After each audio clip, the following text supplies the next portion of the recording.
Hi, and welcome to my presentation about the Electoral College and why we should abolish it. So, did you know your vote for the president doesn't matter? In today's voting system, our votes for the president don't matter because we leave it up to the Electoral College, which are a bunch of politicians you probably have never heard of. And a world where we abolish the Electoral College and use the popular vote instead would probably be a much better place than what we have going on today. And I've been doing my own research about this for the last year, and I think there's a solution we can use. And first, I'm going to cover why it's such a big problem, why the Electoral College is a problem, and then I'll tell you the solution I have in mind. So first off, it's an undemocratic and outdated system. So first, we don't choose the president. The whole point of a democracy is that the people choose. And then, also one of our founding fathers, some of them thought that we weren't smart enough, the common people weren't smart enough to vote for president.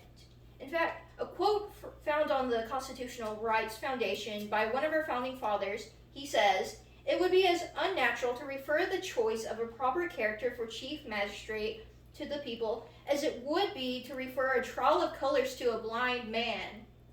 Then the South used the Electoral College to gain more power because it had the 3/4 compromise and it used its slave population to gain more votes. And on the Brennan Center for Justice website, in the Electoral College Explained article by Tim Lau, it states the Electoral College has racist origins. When established, it applied the 3/4 clause, which gave a long-term electoral advantage to slave states in the South, and continues to dilute the political power of voters of color. And then, not all the founding fathers agreed with the Electoral College. In fact, James Madison, he didn't like the idea of the Electoral College, and when looking at the Fair Vote website and the why James Madison wanted to change the way we vote for president, he said he disapproved of it, and he wanted to change it, but when he did try to, it never worked. Then, moving on to the next point, it only positively affects swing states. So, according to why we need to fix the Electoral College article found on the Citizens Take Action website, it says that the swing states hold more power in the election, and they decide who the president really is. And, here's all the swing states, and they're the ones who get to decide who the president will be. And then the next point, the people don't get to choose the president. Swings, like I said before, it really only positively affects the swing states because they're the ones who really get to decide who the president becomes. And then we also let electors vote for us.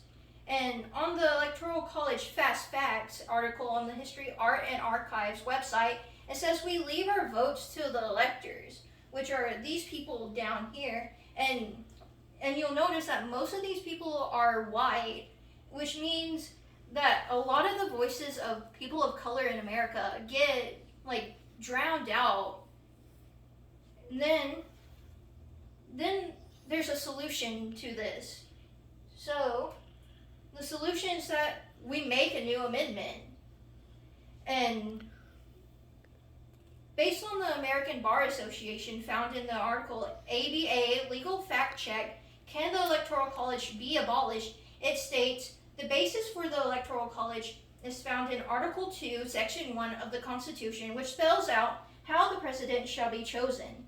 This means a new amendment would need to be made in order to abolish the Electoral College. And when the Electoral College would be abolished, you could just replace it with the popular vote, which is a much better system than what we have today.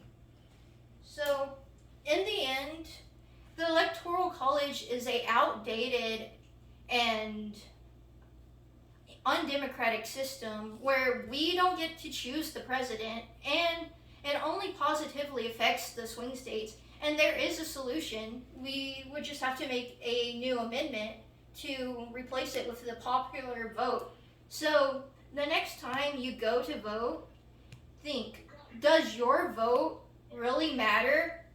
Or are you letting a whole bunch of politicians you probably never heard of vote for you and vote for our president?